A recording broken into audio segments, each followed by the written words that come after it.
Hello everyone, this is Bigalski. And this is JTB. And this is another episode of NG Talk featuring a new player. As far as I know, I haven't seen him around in a little bit, but he's enjoyed being on the streams and JTB streams, and he was at the tournament yesterday, and we've been able to talk, and he showed some interest. His name is Salami. Actually, he has a lot of different names on different platforms, which we will get into, but his first video is he's basically a newer player, and he is going to go through Master Ninja on Sigma. And as far as everything else, Salami, take it away, introduce yourself, and let's have a lot of fun today. So, hey everyone, I'm Salami. Basically, this is my first time clearing the Master Ninja Chapter 1 and 2. This is not my first time playing the Ninja Gaiden game. I've played sometime in 2006-2009 when I had the regular Xbox. But since then, I wasn't able to finish the game on other difficulty than normal back then. So I've recently picked up the Master Ninja Collection, played for some time, found out Jay's stream and his YouTube channel, and decided to give a go for the Master Ninja. That's pretty much how I ended up here. Well, nice. I mean, a lot of people do that. They search, and I'm glad that they search and find JTB's channel to be able to do that. So I'm sure that... Yeah, me too. It's pretty cool. Yeah. I'm sure it's helped you out a lot, too. But yeah, go ahead. Yeah, so basically the thing is, this is not my first try on the Master Ninja difficulty, because I've cleared the chapters twice before this recording. But yeah, this is first time playing on Master Ninja, so, and since chapter 1 is pretty brutal and I'm not the best player in the world, it gave me a lot of troubles and I had to reset multiple times just to get this recording. Now you try to just be a little funny here. I mean, look at him sticky that from that far or whatever, but are you playing like, hey, yeah. If you can stick me from that far, I can shuriken you from this far? No, basically what it was is, as I've said, I've tried this multiple times to record the single run. Most of my runs died on the, as I say, kill room in the ninja fortress part. So since I've decided to give pretty much every single run a try, and this little guy decided not to die on the combat, so I've decided, hey, I can kill you with shurikens, right? I don't have to go down to you. Also, it helped me a bit to set up this chain. Right. Because my setups are pretty rough. I miss them very often. So the knowledge that I can kill him from far and drag his essence into this combat was... I was not expecting it to go like this, but hey, you've got to do what you've got to do to finish Master Ninja. Well, and I agree with that. It's giving it a shot to fight everything, and at the beginning, do whatever you have to do, and then as you progress and get better, you'll, you won't have to do all that stuff. But you'll see that you kind of make a little mistake there. You actually left before the counter had registered. I don't think you said you noticed that at the beginning. Yeah, I haven't noticed that on my run. Yeah. Yeah, it's funny, chaining UTs like this, especially when Sigma very first came out, wasn't really something like everyone did, because it was kind of just a karma run strategy back then. Like chaining essence and dragging it from fight to fight wasn't really a thing kind of the average person was doing at the time. But I mean, that's 14 years ago now, so it is kind of cool to see that being used, outside of karma running, just to make this chapter a lot more manageable. Yeah, and since I would consider myself not a very good player mechanically, but one that tries to use his brain whenever he can. So that's why I'm using pretty much every single advantage that I can have. So that's why I'm using equipment. That's when I'm using essence drag whenever I can set it up. Yeah, I'm this sort of player. And some people might say, well, it's kind of lame to finish Master Ninja with equipment, etc., etc. I don't really care as long as I can finish it at least. I mean, there is a downside early on. I mean, you saw it just then with that as your Dragon Helm. I mean, look how much, you die pretty much in 2 hits. You take a lot more damage using that helmet. So it is a pretty fair trade, I think, in Chapter 1. Yes, you do a lot more damage, but you also die a lot faster using that helmet. Yeah, here I was back in this room because I thought I can use one more essence to try to drag it to the next combat, which I believe I failed. Anyway. Yes. Yeah. And that's how my setup works, basically, most of the time. I try to do something, interesting and funny, and then I fail miserably. Well, that's what makes the game so good, because it likes to do that to you. Yeah. I mean, look at your health there. But yeah. Like It's your entire basically health bar gone. just disappeared, pretty much. And pretty much the plan for this whole gauntlet was to finish it with 2 potions left, because I was pretty sure that I can finish up Murai with 2 potions and I don't need potions for chapter 2. That was my basic thought process. I would imagine most people, especially on their first run, probably if they can finish the chapter with with health left, I think they're probably happy. Yeah, and since I believe chapter 2, I'm not sure why, but probably because of the samurais, is much easier to clear than chapter 1, especially much easier than the gauntlet at the beginning of chapter 1. Yeah, you can pretty much start chapter 2 without any potions and go.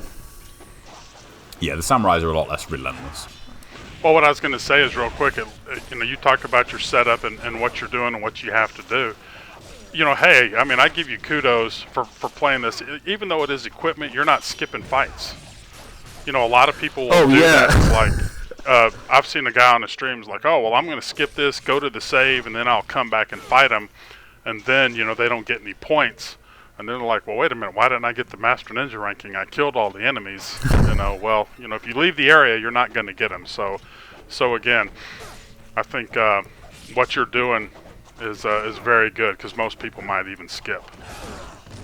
Listen, this was pretty much third recording. The first one was trash in quality of recording. The second one was with skip on this particular fight. I finished every other single fight, but I've skipped this one, and this is the third recording. That's why I've said that I've cleared this chapter pretty much 3 times before this. And this was the first time that I was able to clear every single fight as it is in, normal progression, not skipping anything.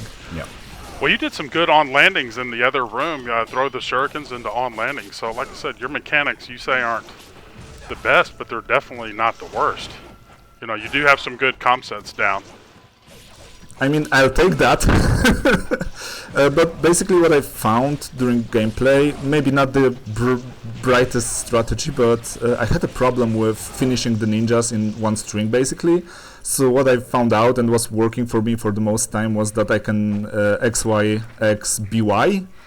And that was pretty much finishing the ninjas in one string, which was pretty helpful to find out.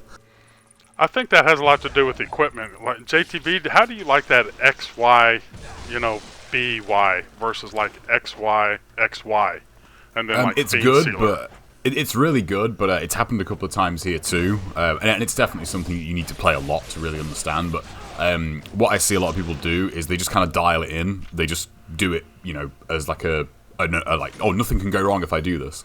But if you do it at the wrong time, what you want to do when you launch an enemy, and I talked about this in a previous video, but when you launch one of these ninjas, you want to watch what don't pay attention to the ninja you've launched, watch what the ones on the floor are doing, because you can actually control them by how long you stay in the air. So if you launch a ninja and then just do, XBY without looking at the ones on the floor, you can get grabbed as soon as you come down, because you're not watching the ones on the floor. Whereas if you delay it and watch the ones on the floor, you can delay your X, you can delay your B, and you can delay your Y. So you've actually got 3 opportunities to control the ones on the floor so you don't get grabbed. And that's just that takes a lot of experience to be able to do that. But it's still a really good string though. It really is. But the grabs on the getting people as they come down, that clips a lot of people. Also, speaking about experience, I've noted one thing. When I've started recording this, I had pretty much 75 hours into the Master Ninja collection. So that's basically from a person that has 75 hours of experience in the game. Yeah. And some of that time was spent on normal, then hard, then very hard.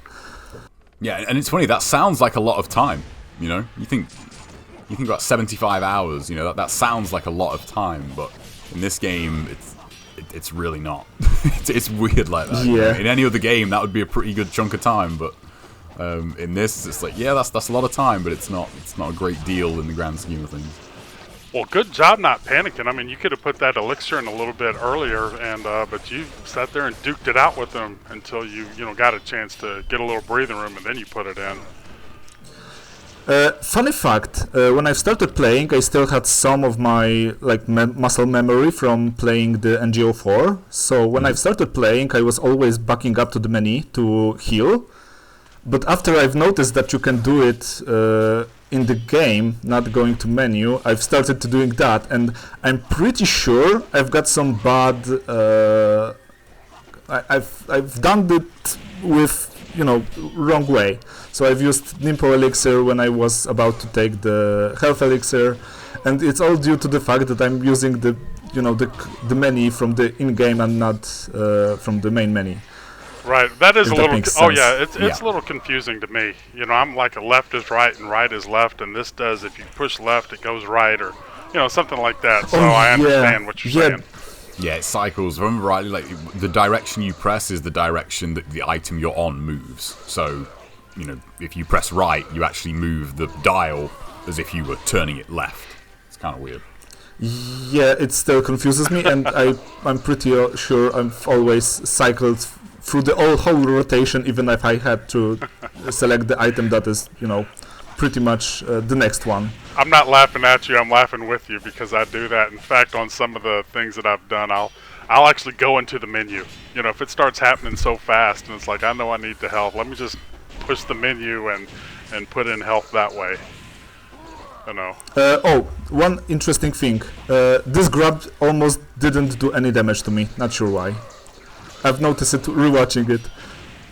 I'm not really sure what causes that, even now. Like, I've got theories on it, but none of them seem to really add up. Like, it seems to be when it connects on you during your animation, but sometimes they will just do like the initial grab damage, because that's like a 2-hit string basically. Like, they've got the grab and they've got the bit where they stab Ryu, but sometimes it just does no damage at all. Now, Mirai was close to him, I think, whenever that happened. Do you think that could have, he had blocked Mirai or something, and then as he was coming out of that, maybe he still had some of that block animation or something, and it just didn't register? It's I possible. would rather think that this is due to animation on Ryu, not connected to Mirai, because it can happen without Mirai, Oh, right? okay. So Yeah, it can, yeah, but it always seems to happen when there's overlap, so there could be something in there with regards to when you come out of block, you can't be hit immediately or something. also the thing that I would like to address, I'm pretty awful in fighting whenever there are more enemies. So this is the best example. Whenever Mirai gets his add-ons, I just can't. I had to deal with the ninjas first before I can even think about fighting with Mirai. I just can't focus on the 3 enemies on the one combat zone at the same time. I will always lose one somewhere and I'll get hit. Well, I mean, that think really that's is how smart, you want to though. fight the bosses, with Yeah, minions. yeah. Yeah, take out the minions first, then focus on the bosses. Yeah. And not every boss really requires this. Even on Master Ninja, there are some you can cheese with just hammering them on Right, or like Smogon or fighting something. with Smogon or even the Dynamo. Really, you don't have to fight with add-ons if you don't like to. But yeah. Also, because this was this recording. And saves from this recording were used later for my first ever in life Master Ninja run, which I finished about 1 hour into the Ninja Gaiden. So it took me about 25 hours to finish the whole Master Ninja difficulty with Master Ninja ranks in every single chapter.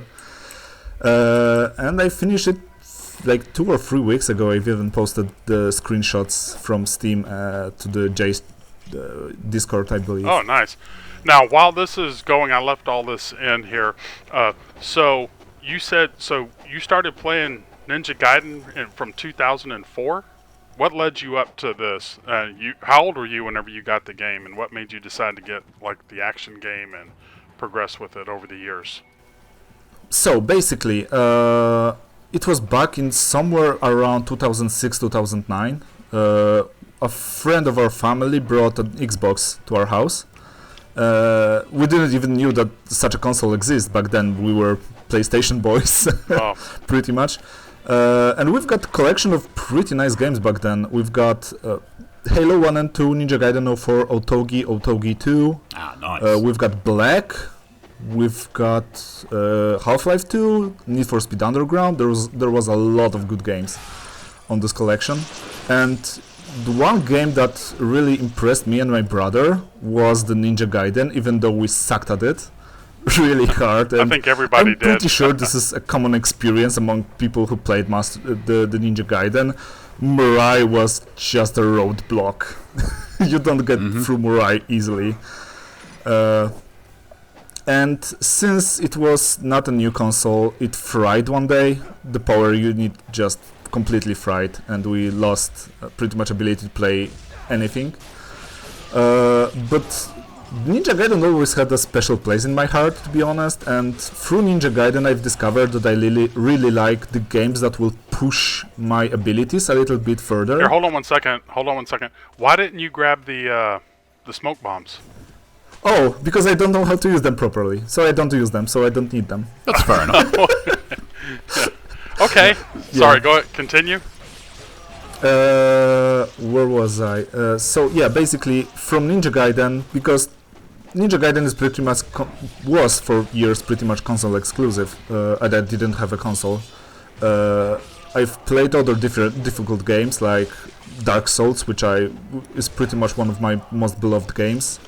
Super Meat Boy, so more on the arcade side, but also a very difficult game, demanding. Yep.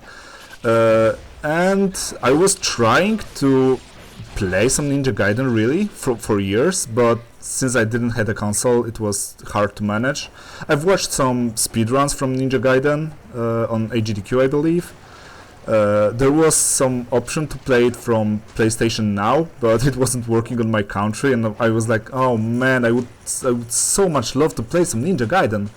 And finally this year, Master Ninja Collection was released on Steam, and even though it lacks some basic features like mouse and keyboard support, I've decided to give it a go, and well, as we are here, I've synced in. Did you get a chance to play the Hurricane packs at all? JTB's been streaming that quite a bit. Have you got a chance to play that? So, funny fact, I'm not sure about it, but what I remember, because the console we've got was a used one, and I'm pretty sure one of the saves from the Ninja Gaiden we've played was in Monastery chapter with Future Ninja costume and the plasma saber. Oh, okay. And this was back in NGO4, I believe. So, not sure if that was part of the Hurricane pack or not. You know what's funny is it could have been, but if whoever played missed the intercept scroll, you'd never know. Like, I mean, if you knew the points would give it away, but it's actually funny to think that someone could do that in theory, but miss that scroll, and then you wouldn't actually have intercept for HP1. Yeah, but, I was still pretty young. I was a teenager back then. I was 13, 16 years old, so I wouldn't know. Yeah. I was too stupid for this. So are you going to play through this again? Because I just want to say, if,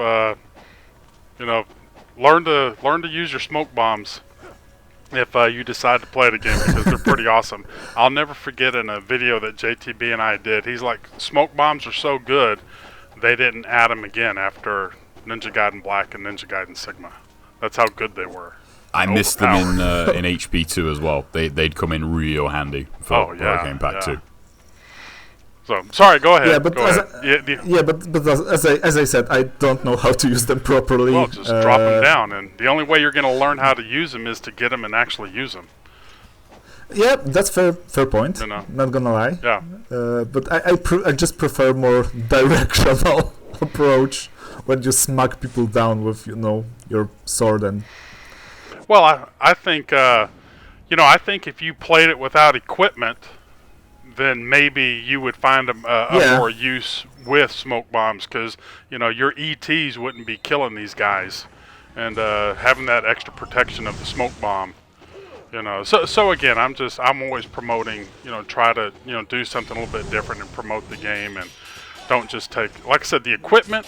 Oh man, people don't know how good they have it, with this equipment and stuff. But anyway, listen, I digress. If I had even a chance to play Ninja Gaiden Black or Ninja Gaiden 04, where the equipment wouldn't be an issue, because as I believe it doesn't change anything gameplay-wise, I would gladly do so. But I'm a stubborn player. I will use every single edge I can whenever I can. So right. You have to deliberately take it away from me too. I mean, equipment is only really a big deal in direct comparison with like the PS3 version of Sigma, because in NGB Chapter 1 is very, very different, and in NGO4 the enemies are exactly the same. They don't have any guard break, they don't have a grab. It's mainly just that initial Chapter 1, with Sigma. And I mean, you can play that in the Master Collection, It's there, you just don't use the stuff, so. Yeah, pretty much. But you're fighting everything, so that's like, again, you could easily be skipping a lot of these fights and you're not. So again, it's a good job for that. I mean, still, even if you regard this game as pretty hard, I would still say that the combat is one of the reasons people play this game. Yeah. Like, yeah, okay, the ninja stuff that Ryu does is pretty cool and all, but it's the combat that really grabs you if you let it, because it's demanding after all. You really need to learn about the game to properly play it. Yeah, I think that's the best way to describe it. It asks a lot of you.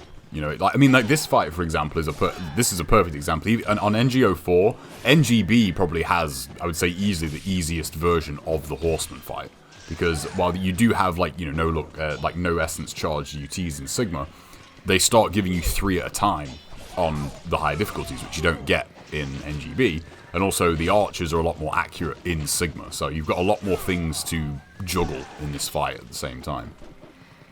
Also, I've got a question. Does the archers on the NGO4 and NG Black version are so machine gunny?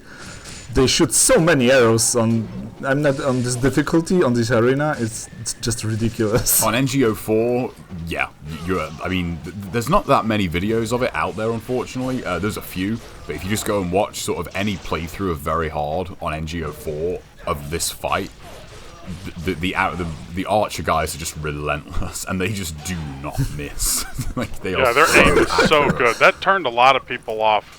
Yeah. With that, and that's the reason I think, I don't know if it's the main reason, but the Nimpo strategy that they use now for speed running and stuff, works in NGO4, and just Nimpo and those guys made it so much easier versus fighting them toe to toe.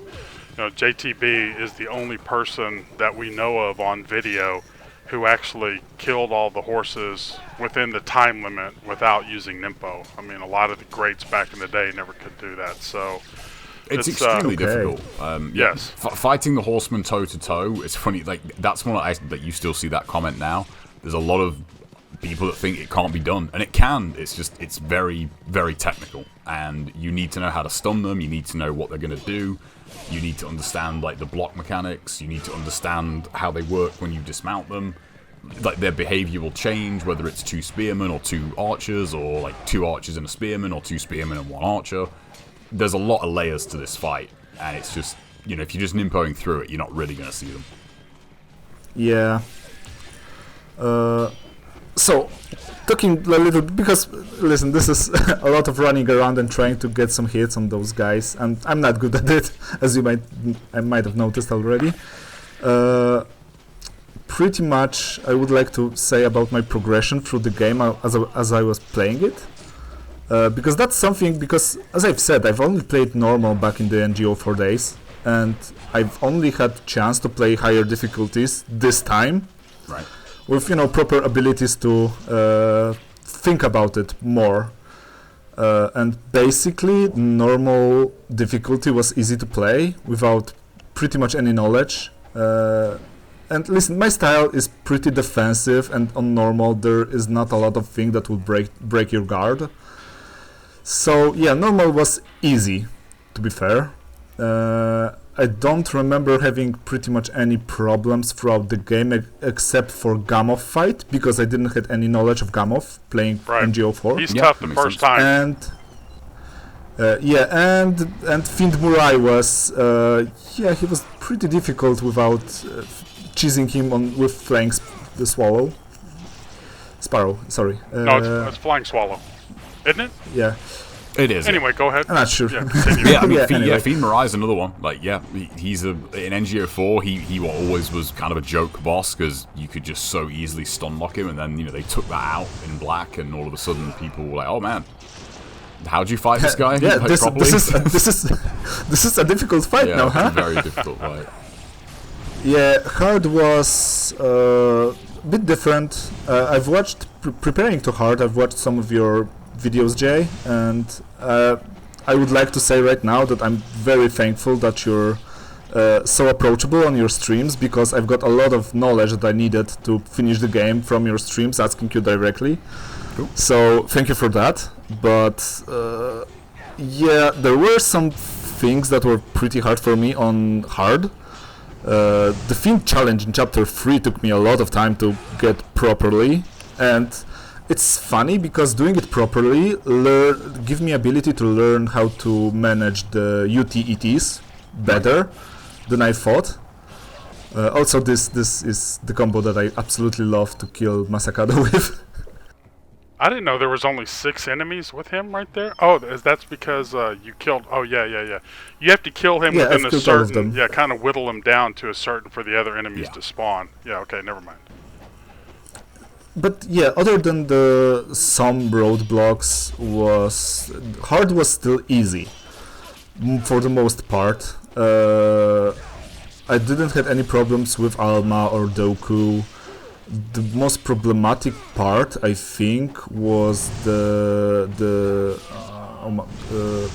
Caverns chapter. Mm-hmm. Right. Because I believe I finished Doku fight with very little to no equipment left. I've got a lot of essence, but I didn't have equipment, and I didn't know that you can go back to the Muramasa at the bottom part of the lift. Oh, right. Okay, yeah. So I was like, oh, okay, I will need to go through the caverns, and I believe the next Muramasa shop is pretty much in the fire cavern or somewhere there. Yeah, it's far away. It's before the flame worm, Yeah, so I had to run without pretty much any resources up to there. This was the hard part, and also I hate fucking with ogres. I just can't. Then there was very hard, which was significant increase in difficulty. I believe I had to relearn a lot of patterns for very hard, because running around and slashing people is not working anymore on this difficulty. Yeah, they really do step it up on very hard. Yeah, and the first roadblock was Dynamo fight, because I didn't have any proper strategy, because on the normal and hard you can just roll the flying wheels and go into him. Mm-hmm. And there is pretty much nothing he can do against you. On very hard, it doesn't work like that anymore. He can punish you very hard. So the Dynamo was hard. I think you ought to go back and watch, because those smoke bombs, dropping smoke bombs really confuses him, and it really leaves you open for attack. And I think, like I said, on the next playthrough, I would focus on, like I said, using smoke bombs, using X+A to jump on their heads to control the fights. That would have helped you a lot on here. But like you said, you only played it through 3 times, or the first chapter 3 times, and this is kind of your go through. So knowing what you're knowing or doing is still pretty impressive. But there's still room for improvement, and I hope that you take the opportunity to play it through again, maybe without equipment, and try some of the other things. But, some people don't want to do that. It's like, hey, I beat it, that's it. The smoke bombs also are on the subject are superb against the samurais. Yeah, I would thought so. I mean, there is a reason that you personally use it against samurais that often. So trying to wrap the difficulty progression up. The hardest part on Master Ninja for me was the underground and the military chapters. Pretty much. All the other things were pretty smooth. to be fair. Well, I don't remember resetting that many times. I had to reset 2 chapters because I got not enough points for Master Ninja rank. But other than that, it was pretty smooth. It just took a lot of time. Well, again, congratulations on going through that. I know it's tough, and like you said, did you fought all the fights or most of the fights, or? I pretty much fought all the regular fights. I've skipped the arena with the berserkers and the arena. I mean the Fiend challenge with that is on the portal near the Great Bridge. Yeah, a lot of people do because I had enough points at that time, and I thought, well, if I can skip it and still get Master Ninja, I'll do that. Yeah, I'll it's do funny. it. You really don't need really to do those Fiend challenges at all. It's kind of weird. Yeah, and especially because one of those challenges is Berserker only, and they don't drop yellow essences, I believe. It's really tasking on your resources. Well, they all drop blue, and then, like I said, with equipment, JTB has an encounter of it, or a video of it doing it with the lunar, and it's actually probably the best way, especially with equipment. It absolutely is for Sigma. Yeah, before we finish all that, let's talk about, so we switched videos, and so he completed the first, that was his first time, playing through, wanted to show the first couple chapters. Now, he's, explain what you're doing in this clip, because this is going to be chapter 1 and chapter 2 on normal. Normal, with equipment, and what I'm trying to do, I will get Master Ninja in both of these chapters, doing as little as possible, pretty much.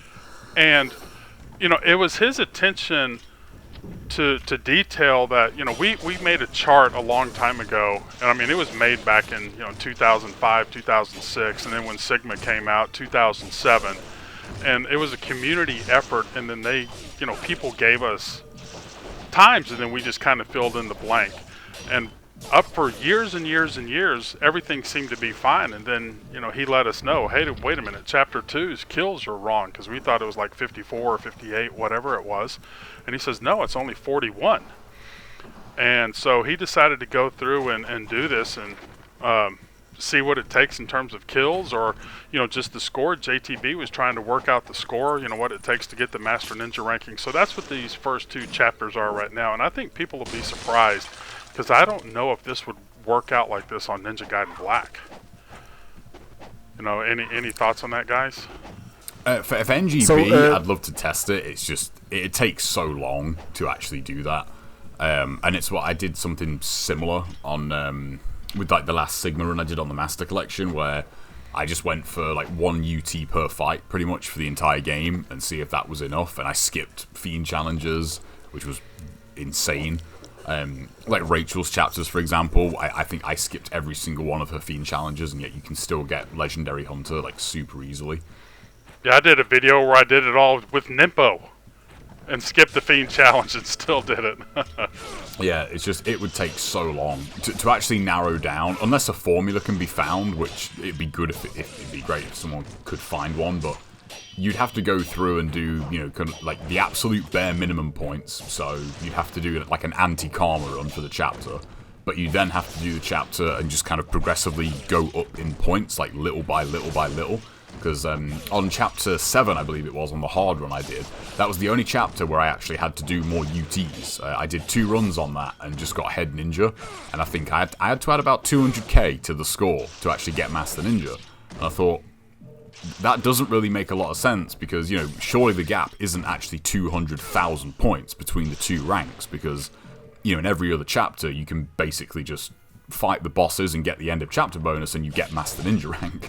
So it'd be great to know what the actual scores are, but, hopefully someone figures that out. So, on that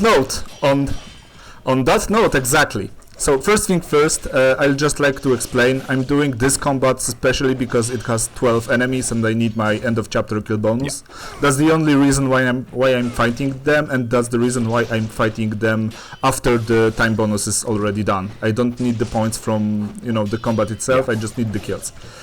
Other than that, funny that you've mentioned that, I've already started painstakingly Painstakingly, mapping yeah. it out painstakingly. Yeah, sorry, my English No, is no, that's fine. even my native language is trash. Oh God. So basically, We'll talk about that after this. But no, I mean you're doing great, so don't worry about that.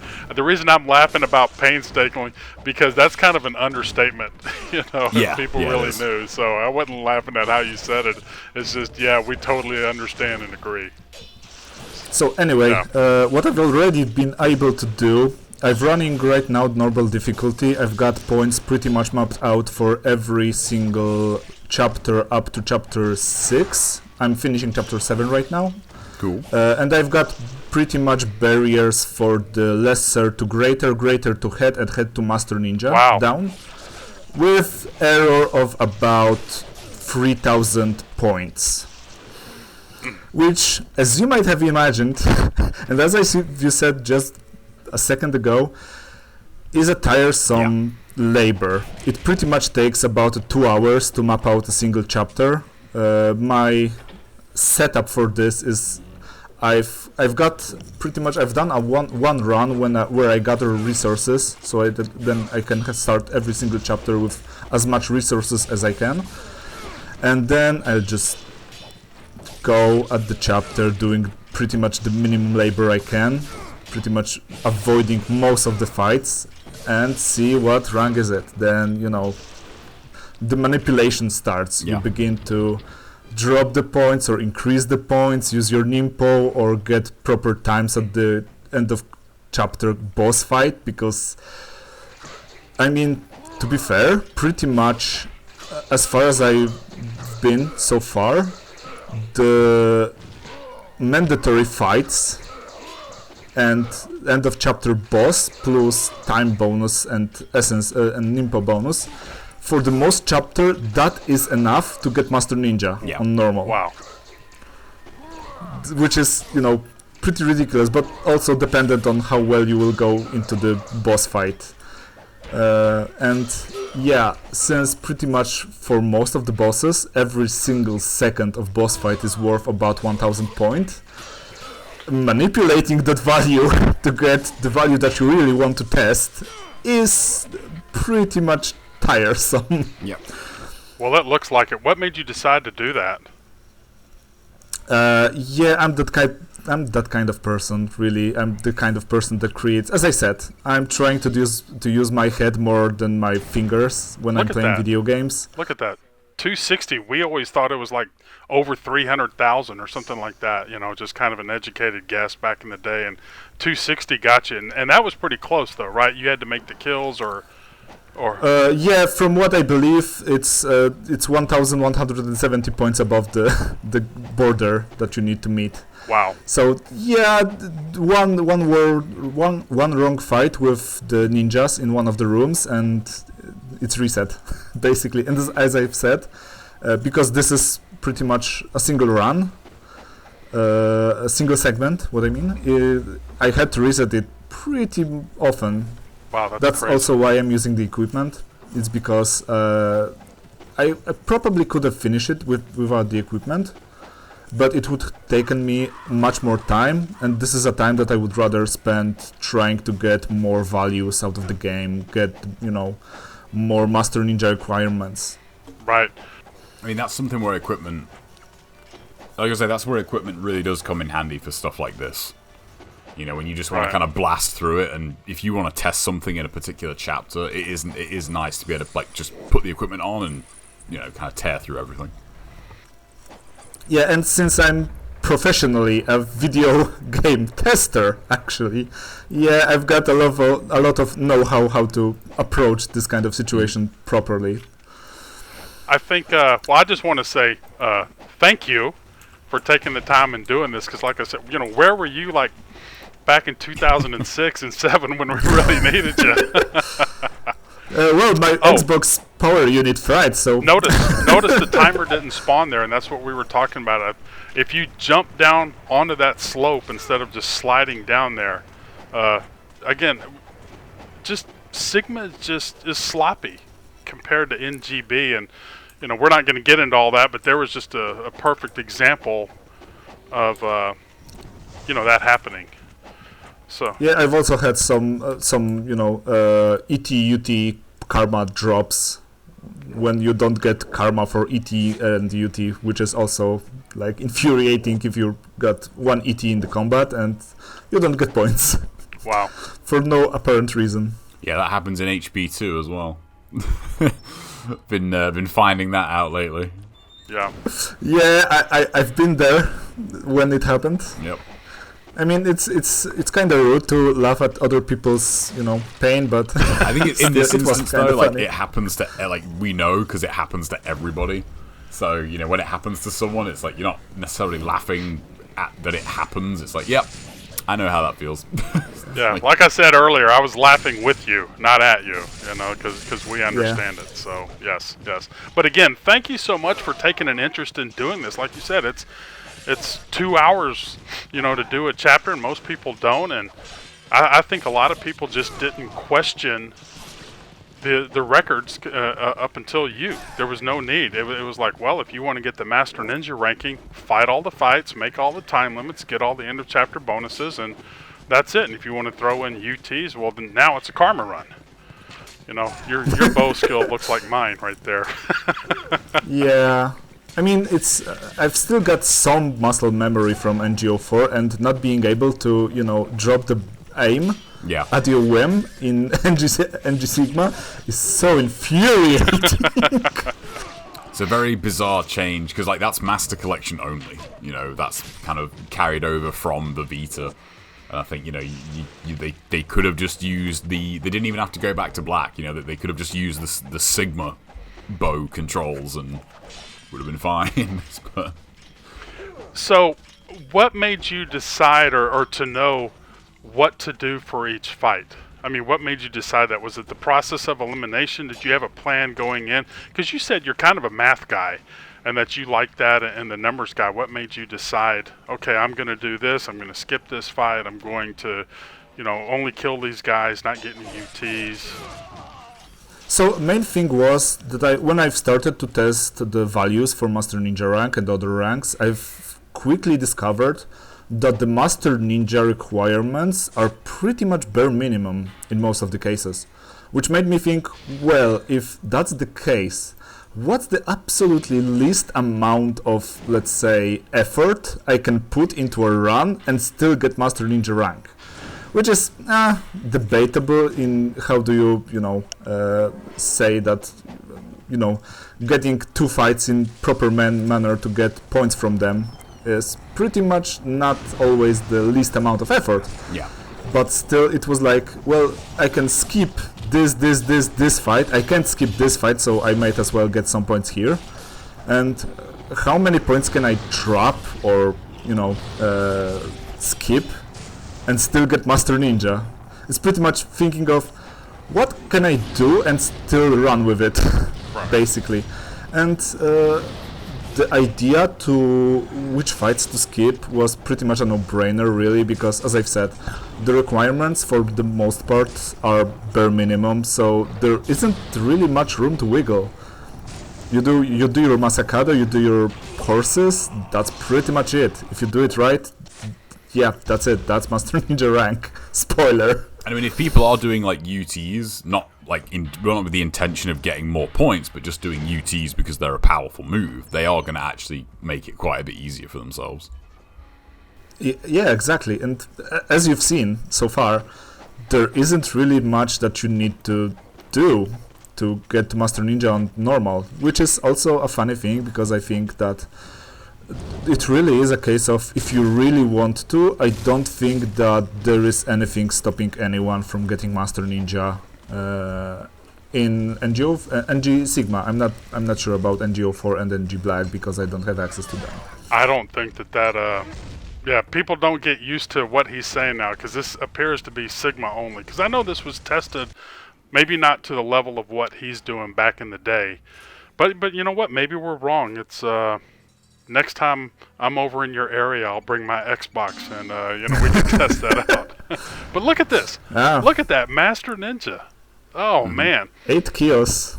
2 fights pretty much in the entire chapter, and still I've wasted my Nimpo. Not sure if you've noticed. You didn't get end of chapter bonus for that. I'll be very interested to see how the Master Ninja test goes, because I think when this game came out, I think it's just how people are.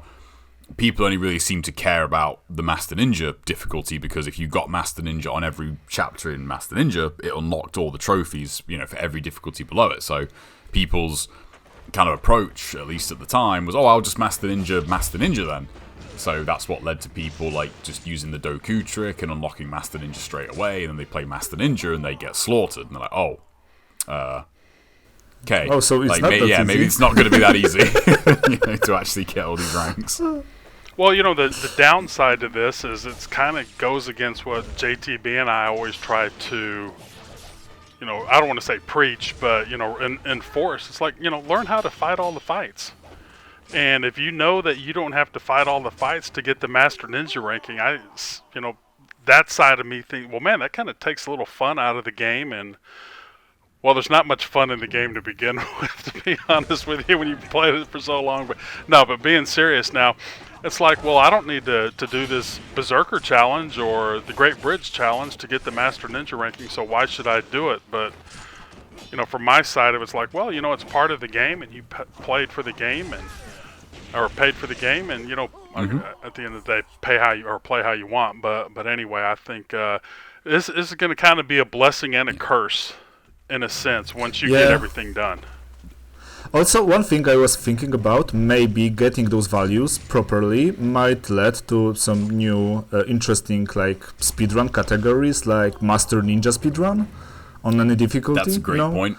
Since it would be much easier to route if you actually know what do you need to fulfill to get Master Ninja. You never know what you might find too. Like, that's something that I just finished yesterday updating the mission mode thread on the forum. And the mission mode high scores on NGB have been dormant for, I don't know, Al, can you remember, maybe the end of 2009, I feel like, was when, 57 million was broken as the cumulative record, and the same goes for Sigma.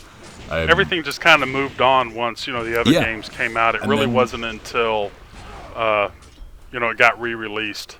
Yeah, it got re-released, and shout-outs to Kel and War Phoenix. They are two of the main guys in the respective games.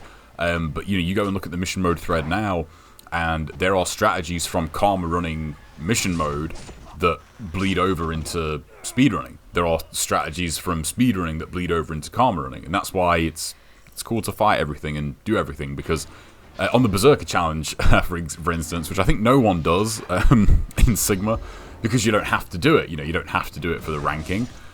Nowhere else in the game do you have to deal with 3 Berserkers at the same time. That's a very, very unique encounter. But if anyone watched the tournament yesterday, well, not yesterday when you're watching this, but, yesterday for us, you saw a lot of people struggle with Nishe and Ishtaros later in that tournament, because they are not in kind of any normal fight other than the higher difficulties and mission mode. And Nishe she got some I think if we're gonna go into ratios, I think Nishe's win-loss was pretty good yesterday. She ended a lot of people's runs, and it was just on people just kind of being a little bit unfamiliar with fighting that boss. So play mission mode, it's good. And it'll make even you much in better. Sigma, even with equipment.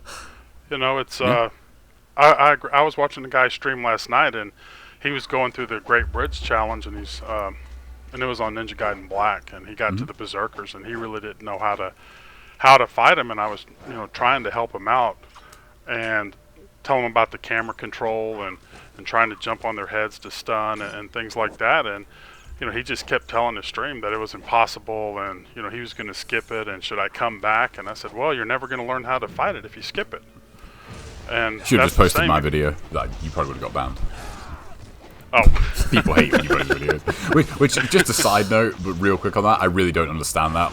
I'm the opposite. If I'm struggling with something and someone's like, oh, this will show you how to do it, I'm like, okay, cool, yeah, let me learn. I will watch that video and learn how to do this properly. Or just be like, oh no, I'm not just going to do Village of Shadows. Yeah, I'm just going to stop playing. Go ahead, Salami. Yeah. Go ahead. I mean, how to do Village of Shadows. Yeah, exactly, yeah. Because, I mean, yeah, perfect example, you know. I was going through kind of every strategy I could think of, and it wasn't working. I'm thinking, okay, well, I'm really out of ideas now. I can't really think of another way to do this. And then, you know, I could have looked for... Because someone did mention, like, a speedrun skip for it. And I thought, well, I don't really want to do that because, you know, that's not going to make me better. That's just going to skip what's giving me trouble. Like, how do I actually do this? What fight are you talking about again? Oh, we were just talking briefly about Village of Shadows in Resident Evil 8. That was a stream I did earlier in the week. But yeah, you know, it's a good example. Like, I kind of went through every strategy I could think of and thought, okay, I've got to be missing something here. And lo and behold, I was. So, well, before we get to the talk side of it, Salami, is there anything else you want to add about, you know, what you're doing or your thoughts on the game? You know, have you played Ninja Gaiden 2? Or have you played any of the, you know, Razor's Edge? Have you done any of the other, or Sigma 2? So regarding that, I've not played any other Ninja Gaiden yet because I've played Ninja Gaiden Sigma because of because I've played NGO4 back in the day. That was, you know, the main reason. I've wanted to try if the game was so good as I remember it to be, and it was. What I would like to add is that Ninja Gaiden is in many ways very unique action game. There are so many intricacies of how do you control your character that are very strictly only in the Ninja Gaiden games, like the ability to block after doing pretty much any action and the time that it takes to block, which is pretty much minimal. The ability to roll from guard breaks pretty much without losing control over the character, the ability to pretty much cancel a lot of animations if you know how to do it. You know, I've been playing God of Wars, I've been playing Darksiders, Dark Souls, and it isn't a thing that will be there in most of those games, really. I don't think so, at least. Yeah, and NG is very unique. I think it always makes the most sense. I think look at NG the same way you'd look at a fighting game. The only difference is, you know, the enemies aren't being controlled by a person, but there's so much crossover between how you would look at a fighting game and break down a fighting game and how you look at NGB and break down NGB. Like, they are very, very similar. Well, I'm glad you got back into the game and was able to pick this up, and, you know, want to thank you for, like I said earlier, for taking the challenge and the boredom of figuring some of this stuff out. I guess the community can be thankful your brain works that way. And I mean, it will be thankful when I finished it. I haven't finished it yet, so there's nothing to be thankful yet. Well, say you kind of bought your way out of it, because I was like, hey, wait a minute, we said on video that you were going to finish this, so, you know, no pressure. Yeah, no taken. This is something that I've said a lot, especially like over the last year. This is the kind of stuff that anybody can do, really. You know, like this stuff where it's just testing things and kind of like number crunching focused. Like, anyone can do that. So it would be cool to see more people, you know, do stuff, because it seems like every other day there's something that, you know, people will mention about, oh, it'd be cool if, you know, someone did this, and I think, why don't you do that? Like, you could do it. Yeah. Like, you could do that. Like, you could actually do the testing and, you know, and actually figure out that stuff. It's not impossible. Actually, funny thing regarding that, when I was still getting into the community, I was pretty sure that since Ninja Gaiden is so old, that you guys already done all of this, that there isn't any reason to do this. And later I've seen under one of the Bigalski's videos that this isn't the case. You still don't know a lot of things about the karma requirements for chapters, yeah. And then I thought, well, this is something I can do. I think it's because, like, originally, like, karma running was just kind of the dominant thing. So it was a case of people weren't really interested in, oh, how do I get Master Ninja? It was a case of, how do I get the most points? And it was a given that, you know, if you were going to do a karma run, obviously you were going to make Master Ninja ranking.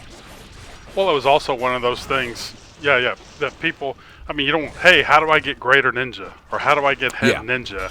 You know, people wanted to know, again, because before we made that chart, you know, it was just kind of a guess. Yeah, in a pretty much. sense.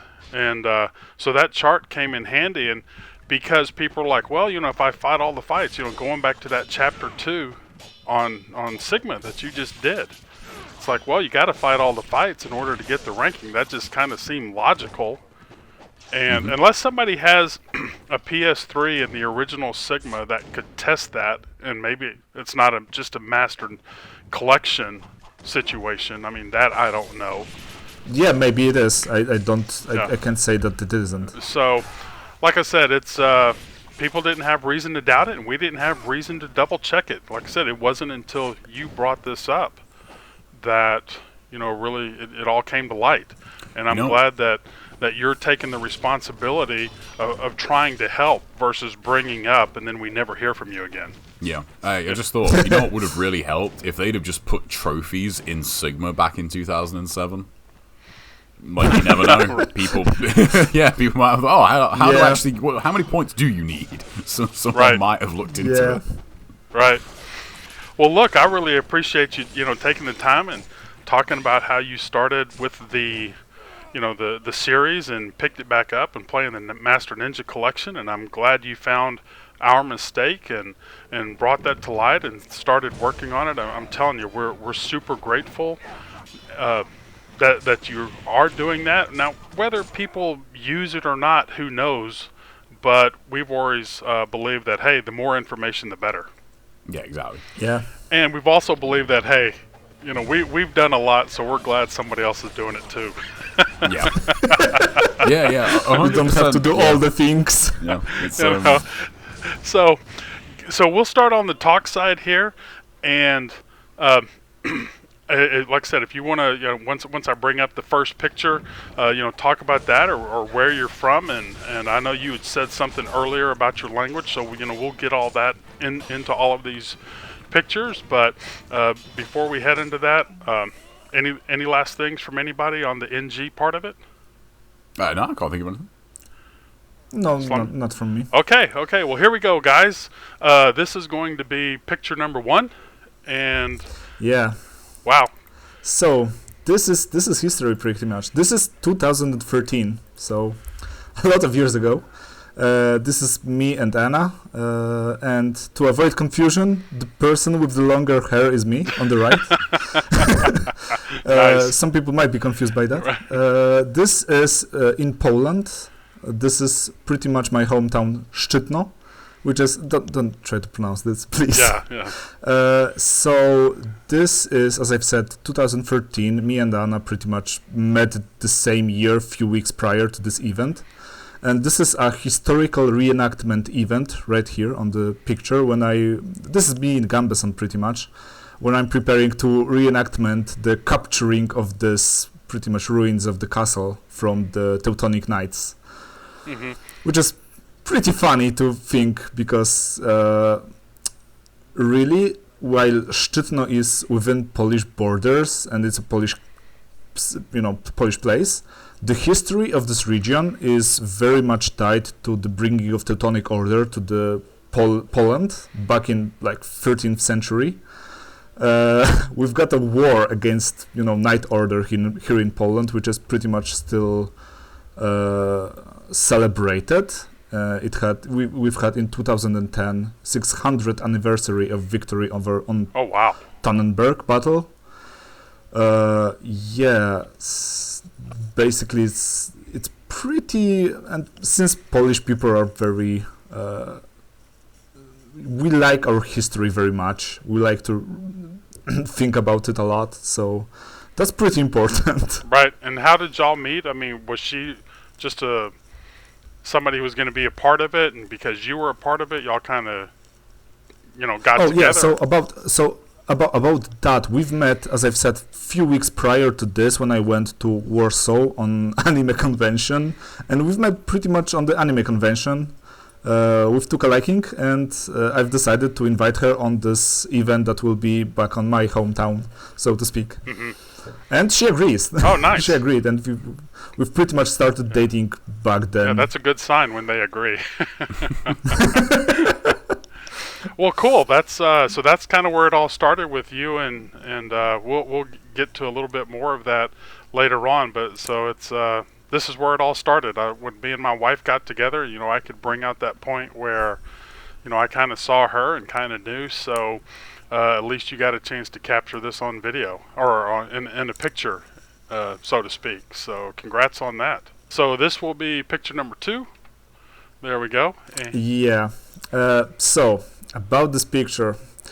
So this is a few years later.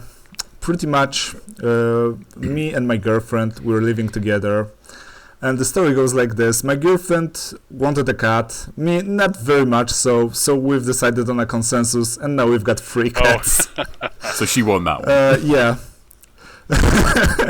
Yeah, but it's a consensus, basically, this one here is called a little one, but in Polish. Yeah, right. Yeah, okay. We've also got 2 other cats. One of them is called Frauke, from German, little lady, and the third one, which is an absolute 8 kilograms unit of a cat, is called Dio, after Dio Brando from JoJo's Bizarre Adventure. That is big for a cat, yeah. That's like what, 17 or 18 pounds, right? Yeah, that's about 19 pounds. Yeah. Oh, okay.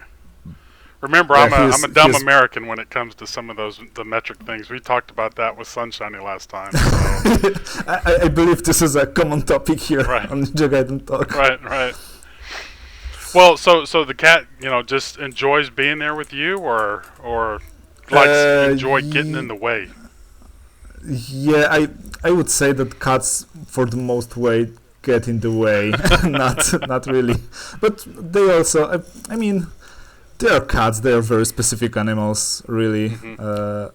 I don't hate having them, but there are moments when I'm like, "Oh God, cat, can you please stop meowing?" Right. It's amazing that they can do that minutes. with how much they sleep when you think about it.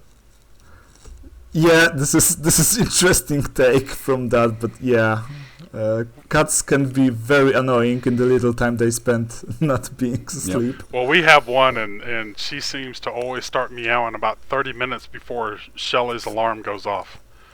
So it's it can be a little annoying, but we have a couple cats, and we've always had cats ever since we got married, and so they do bring a special joy, along with some special annoyances, I guess, as well. But that's all part of it. Now, going on to the next picture here. This is just like part of the countryside, or? So this is basically right now I'm living in Warsaw, and this was taken pretty much in a park, a few hundred meters from my flat. Mm-hmm. Basically, there is a little park out here, and also this picture was taken this year, pretty much on September, October. And this is the thing that we Poles call the Polish Golden Fall. And basically the idea is that in September and October, we've got a lot of very sunny, dry days. And since the leaves on all the trees are already fading into the winter, so it's pretty cute here. Yeah, that looks really nice. Nice sightseeing. Yeah. And as I've said, this park is very close to my current flat, so this is a nice place to go after a day of work whenever you can, to spend some time out of the the city of Warsaw, so to speak, without leaving the city. Well, when you look at it just glancing at like the center part of it, it seems like you're not really in the city. It's not until you kind of look around at the edges and to the right that you see the other buildings. So I'm sure if you just kind of focus, your mind could kind of wander away from what you're doing, or where you're at the moment. And I think that's really cool. JTB, do you have fall seasons like this with the color changing and everything? Yeah, I mean, it's pretty much happening right now. Ours is over pretty quick, so it's going to be pretty cold here soon, I think. But yeah, it's very much very autumny right now in the UK. It's nice. Well, where I live, it's either like, I live in Houston, Texas, down in the south. So pretty much our winter time, it's either green or it's dead type thing. You don't get all the yellows and the reds and the other colors that a lot of people associate with fall. And I remember when Shelly and we did a fall color trip, is what we called it, and that's when we went up and met Sned up in Boston and Godfather up in Canada, just seeing all the leaf colors. And I was posting it on my Facebook account whenever I was a member of Facebook, and SNES like, why are you posting this stuff? We see it all the time. I'm like, yeah, but we don't. Yeah. And it's just amazing. So for you to be able to come out there, and I'm sure the water and just the calmness of all that, really, after a long day and a long day of dealing with cats, kind of. and testing Carborun. Yeah, I was gonna say that as well. Yeah, and testing NG. That's right. You're thinking now, it's like, okay, what can I do to get the least points and make Master Ninja? Okay, it's okay. And going on to picture number 4, this is Yeah, basically, the following pictures, a few of them will be from a single trip that we've made back in 2018, me and Anna.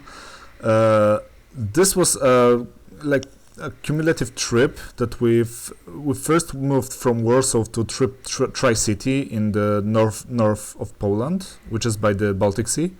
And then from there we went to like 1-day trip to Karlskrona in Sweden.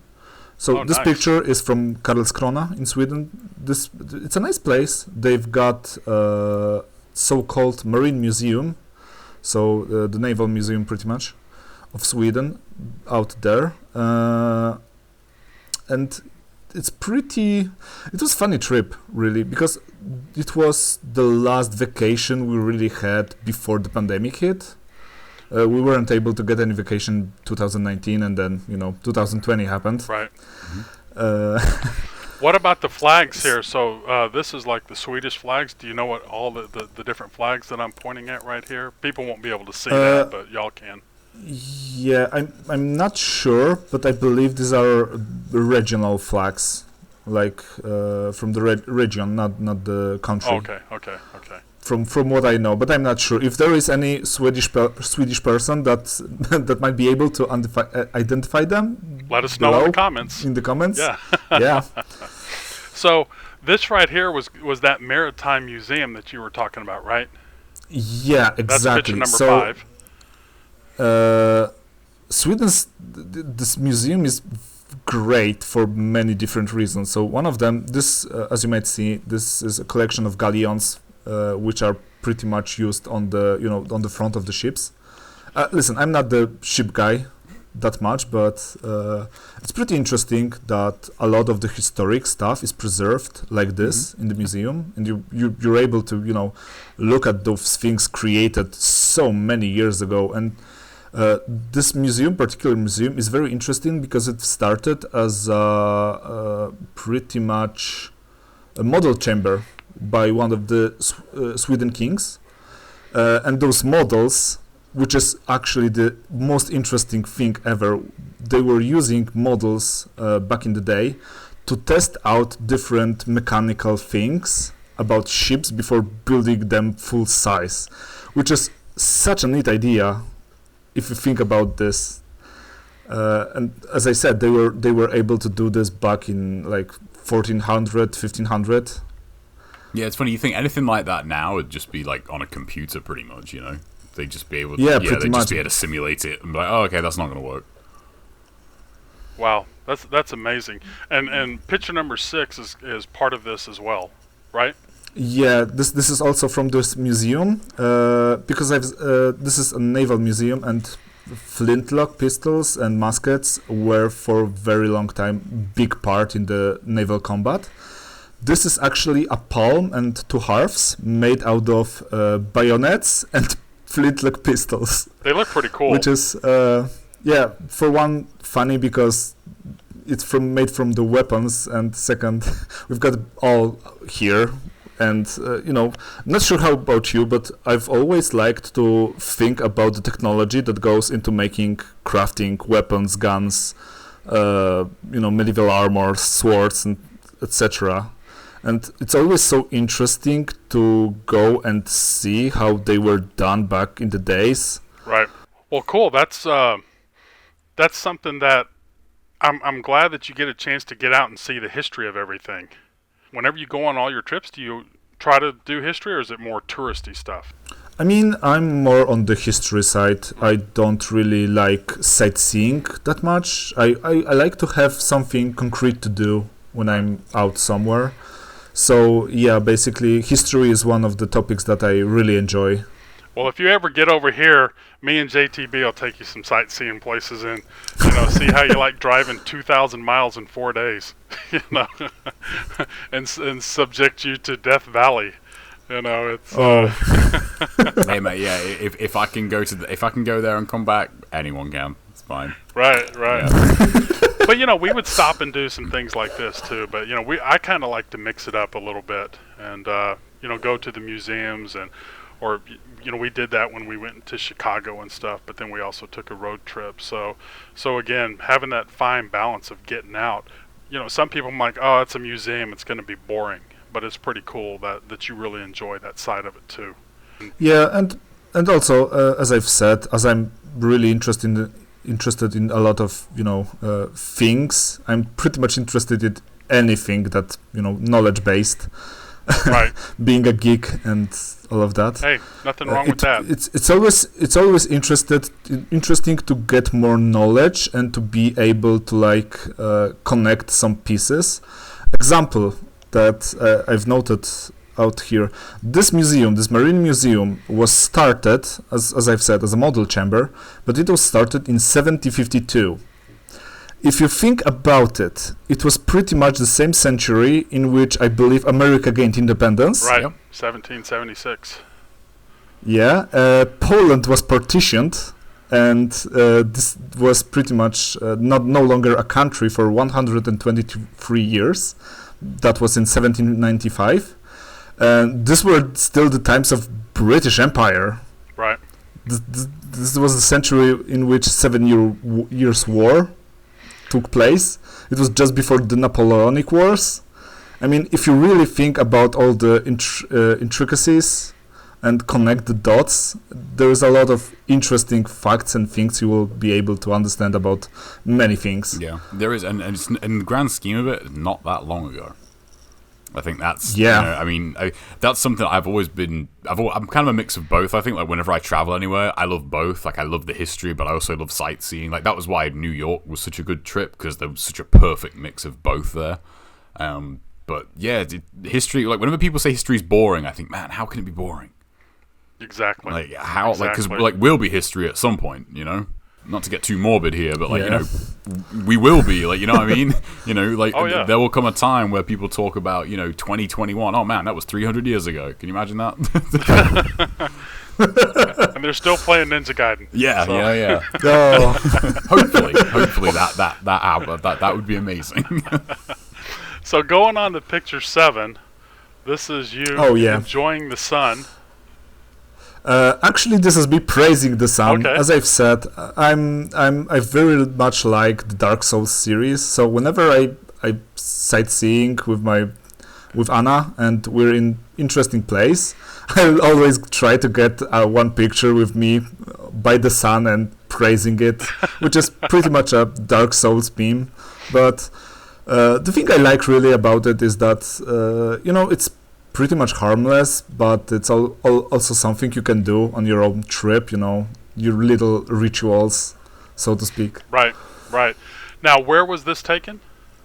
So, as I've mentioned previously, this is still the same trip. This is back into the Tri-Cities. I believe this is Gdynia, because the Tri-Cities of Poland are Gdynia, Gdańsk, and Sopot, which are the northern ports of Poland, pretty much.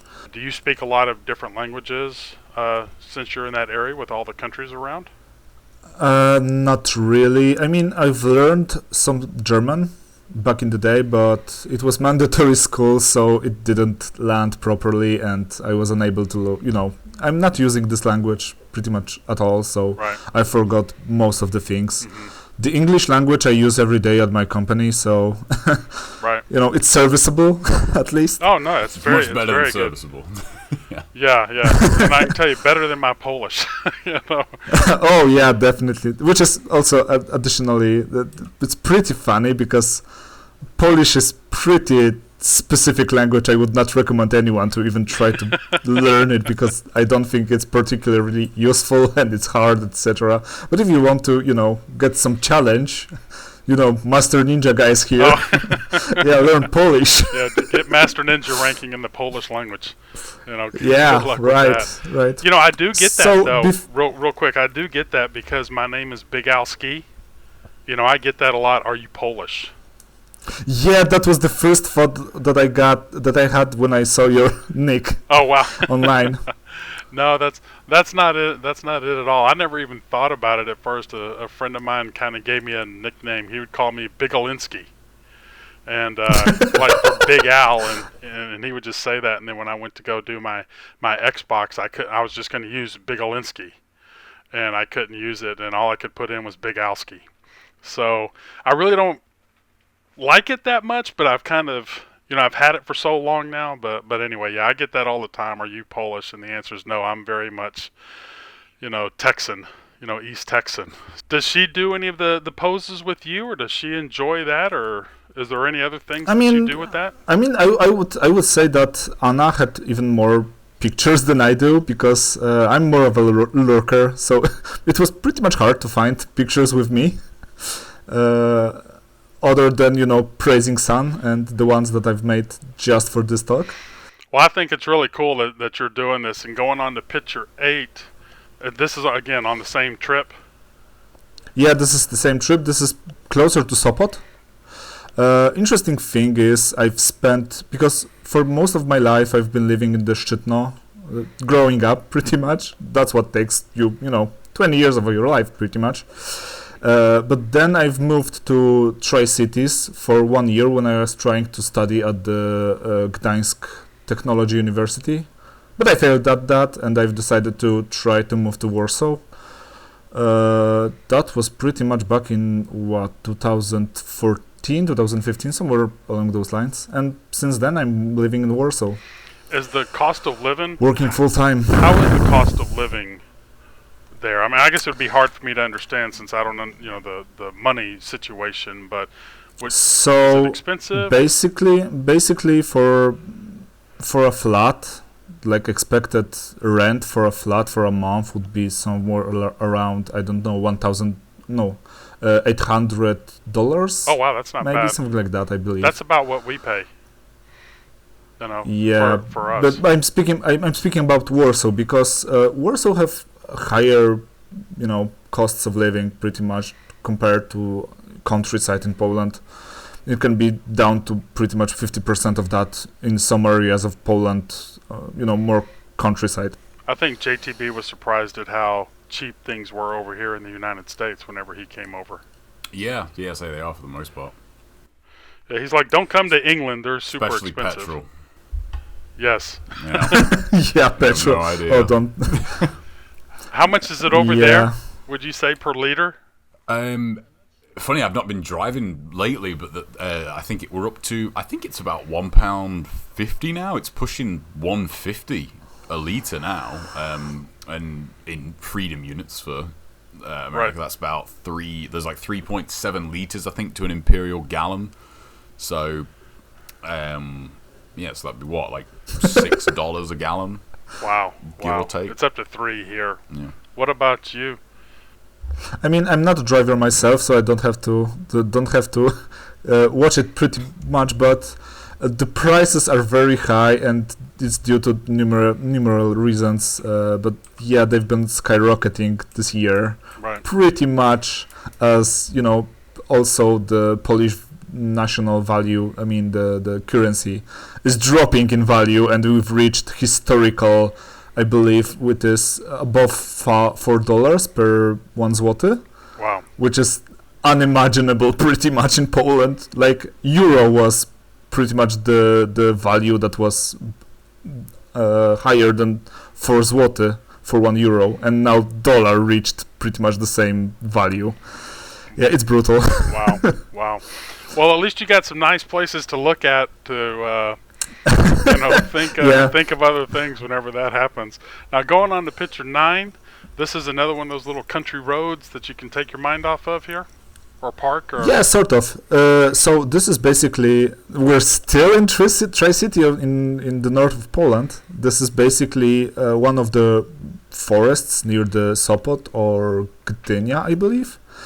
I've decided to give this picture because as a Pole, this is sort of, you know, Polish mentality to think about this as a road to nowhere, which is a road that Polish country will take inevitably. Oh God! Because Poles are very pessimistic people. If you really think about that, and if you live with them, yeah, we're not that optimistic about pretty much anything in our lives and in our country. And that's just because of the history, the long history, or I've had time to think about it?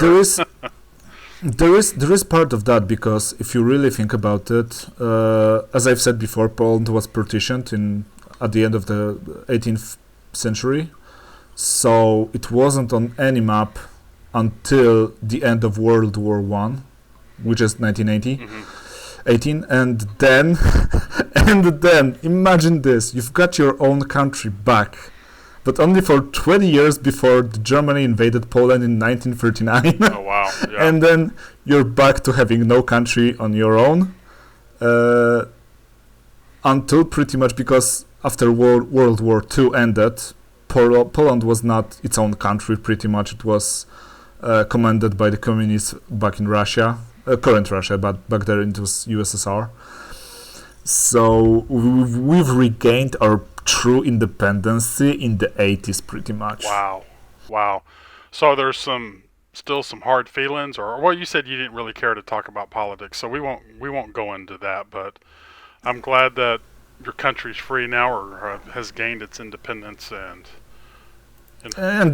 it's rough. It's rough to be an independent country, but hey, we're trying. Right. We're pessimistic about it, but at least we're trying. We're pessimistic about it. Yeah, Poland is like Polish people would regard living in Poland like, you know, playing on Master Ninja difficulty, which is funny in itself. It's funny how we can use these analogies to where people will understand. Yeah. You know. I think still road to nowhere, but it's still a nice picture. Hopefully some optimism gets in there as you're walking down, just enjoying the air and the sights and also, I would like to add, this was also taken about in September, I believe, so you might also notice the Polish golden fall pretty much here in display. The weather was nice. The weather usually is pretty good until like November in Poland, which is nice. I like that. Yeah, it's kind of the same here, really. Yeah, see, it's so different from us. I mean, sometimes it'll last, or at the beginning of the year, you know, we had that big freeze to where it dropped down to like, you know, -7 degrees Fahrenheit. So, you know, it was pretty cold here. But, you know, I've had times when I used to have a motorcycle where I remember we rode to the beach in Galveston, Texas, in shorts and a T-shirt on December the 24th. You know, so you can have it 70, 75, 80 degrees. You know, no problem here. Very rare do we ever get snow. Like I said, this year because of the freeze, we got it. But still, that's a nice little area. At least you're out in nature and you know, can enjoy that. So, going on to picture number 10.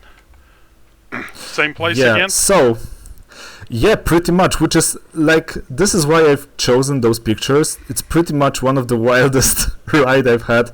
So, as I've stated, we've started this trip just to see the Karlskrona and spend some time in the Tri-Cities with one of my friends. We've spent pretty much a week off out there. And on the last day, this was the day we were about to leave the Tri-Cities and go back to Poland. By complete accident, we've found a rare collection of old cars in Sopot. That was happening on that day specifically. Nice. Bonus. Pretty much on the hours that we went there. It was so interesting. And as I've said, I'm interested in many things. Cars is one of them. It was pretty nice to see like a collection of well-maintained old cars, as you might see right here, right? Right. That, yeah, I would agree with that, but I just can't help but notice the young lad on the left. He does not look interested. With his shades and his scooter, and he's like, my scooter has more technology in it than this car does in front of me. He's probably right, unfortunately, but yeah, that's something that 'cause I do love cars myself, and especially older cars. Yeah, it's just funny how he could not look less interested if he tried. One thing I noticed in this picture is, there's certain words that you can see in other languages that kind of tell you what it is. And I mean, I would think where my arrow's pointing here again, this would be like a restaurant. But when I look at the CJA, it's just like the first part of it looks so good. And then how would you say that with the C, G, and A in it? Restauracja. Wow. Yeah, I would never. Yeah, this is the part where we don't try and imitate that. I don't want to. Sit there and make anybody mad. Me trying to butcher their language. So it's. I mean, it's funny because Poles know that people will butcher those names anyway, and these are pretty much still easy words. There are many much harder words that I'm not even trying to, say. Also, before we go further. This was also interesting trip because this was a trip on which we've engaged, me and Anna. Mm-hmm. I've proposed to her and she said yes. Spoiler alert. Nice. Before the next picture. Right. Well, I think, so when did you propose? Was it all, and speaking of that, we'll go to picture number 11. And there it is. Was it before or after the cars or at the very beginning, at the very end? So the official story is pretty much a garbage one, but I mean the true story is true love, man. It can't be garbage, I mean, so we've decided to marry pretty much few years earlier. It was just the case of when we will get a nice place and time, we will do it officially. So we've waited some time, and the time came on this trip. We've decided when we were in Gdańsk, we've pretty much both decided on the engagement ring for her. Nice. Which is funny thing, and it was pretty much just the official part of it. Right. Well, I mean, that sounds. Trust me, this is so cool. And the background and the look and the flowers and everything, that I don't think that's a garbage story at all. I think it's awesome. JTB, you'll be doing this one day, hopefully. Hope you get some good pictures of it. Yeah, maybe. We'll see about that. Yeah. So this picture is from our wedding that we took pretty much 1 year ago during the pandemic, which is another story. Right. Because we had a full lockdown for about a year in Poland, so doing anything regarding officials was just so much pain and took so much time. When we were able to finally take a day to do it, on pretty much 1 day before the ceremony, we were informed that we can't have any guests on the room of ceremony. Oh, wow. Because of the COVID restrictions. Right. Which was one of the, we expected that to happen, so we were prepared for that, but it was still like, well, it's nice to have, the COVID restrictions hit 1 day before the party. Wow, yeah. So, and other than that, that's basically me and Anna. She's my primary co-op partner. Sorry, Bigalski. Are you guys going to play Infinite? That'd be cool. Well, when co-op is actually in the game. We'll see about that. Anna is not much of a shooter player. However, we've played some Quake Champions together. We've finished Dark Souls 2 in cooperation. We've played some Grim Dawn, Divinity Original Sin. And we also, despite hating the game, played a lot of League of Legends together. Yeah. Well, I think it's awesome. Talk about love-hate relationship. See, you didn't say that at the beginning, and that's awesome that you found a partner in your wife that also enjoys playing video games with you. Shelly's like that with me. So it's definitely a very special time when y'all get a chance. I'll be in the den, and then she'll be in the bedroom, and we'll have our headsets on and stuff like that, and so we'll sit there and play. So, it's totally cool. Yeah, right now she's probably playing Skyrim on my PS4. Oh, nice. Skyrim's a lot of fun. I played that way too much, but well, I think thanks for sharing this. I mean, I know this is a big kind of personal moment, and I'm glad that you took the time to share a picture like this. hey, it's a hope to all the gamers out there that you can meet a very cool woman and date and have a relationship and get married. It is possible. Some people, I'm going to be a nerd my whole life or whatever, but no, it's. I think this is awesome, and I'm not trying to say that to offend anybody or whatever like that, but it is possible if you can find somebody and I can find somebody. There's a lot of interesting people out there. So, just take your time to try to meet them. Yeah, don't give up. Don't give up. Well, going to the last picture, we'll use this to kind of to talk out. You can explain a little bit. This is picture number 12.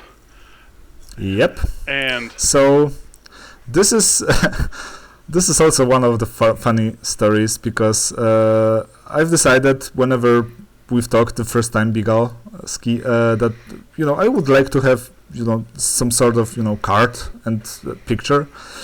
I thought I would do it myself, but seeing how I'm miserably I do it, my wife decided to give me a hand and do this card. It looks great. And the first version was not right, so she had to do it twice. Yeah, sorry about that.